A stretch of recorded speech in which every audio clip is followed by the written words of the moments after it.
See, I think people say say this to us because they assume that a two-wheeler is a two-wheeler. So if you're making a motorcycle, why not also make a scooter? It again comes from the same sales mentality of more is more.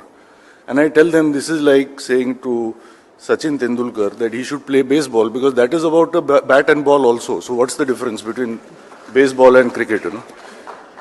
It doesn't work like that because when you are wanting to be a global company, I mean, look at someone like Gillette, for example, something that all of us are familiar with because it's the best that a man can get.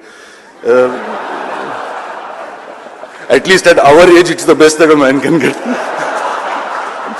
So, I mean, what I'm trying to say is Gillette apparently today has 60% global market share in what it does. It is synonymous with that.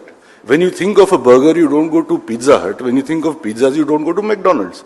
So business is more about perception than reality. When a customer walks into my dealership, for me, the most important person in the company is neither the watchman nor the chairman. It's the salesman at the dealership.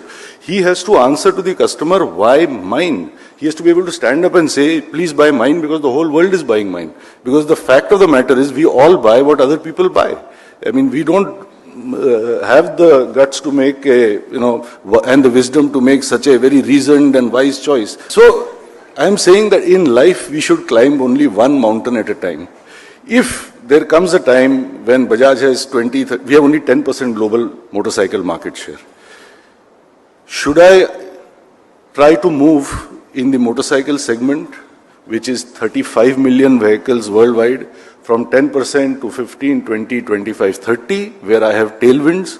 Or should I try and address the scooter segment, where we are zero, and try and build it up from there and build a presence? I mean, for me, it's a no-brainer.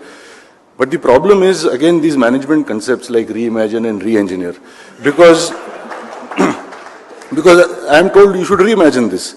So my answer is this, that, I'm always told by media people, by analysts, that this is called de-risking. That scooter bhi hoga, motorcycle bhi hoga, to ye nahi chalega, to ye chalega. This is not de-risking. This is gambling. This is playing darts. This is distraction. And this is fragmentation of resources. I mean, at the end of the day, you must be like Arjun and you must believe you can see the eye of the bird and you must go for it. And if it doesn't work, it doesn't work. At least you gave it the best shot.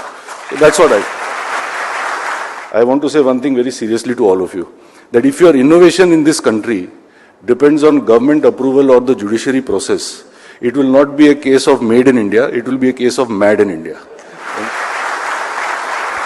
Yoga teaches us, especially if you follow the 8 petals of yoga, to strengthen our immune system from within. It's like saying if you have an accident and God forbid you break your leg, your first port of call is not going to be to use a walking stick. You're going to do physiotherapy and strengthen yourself.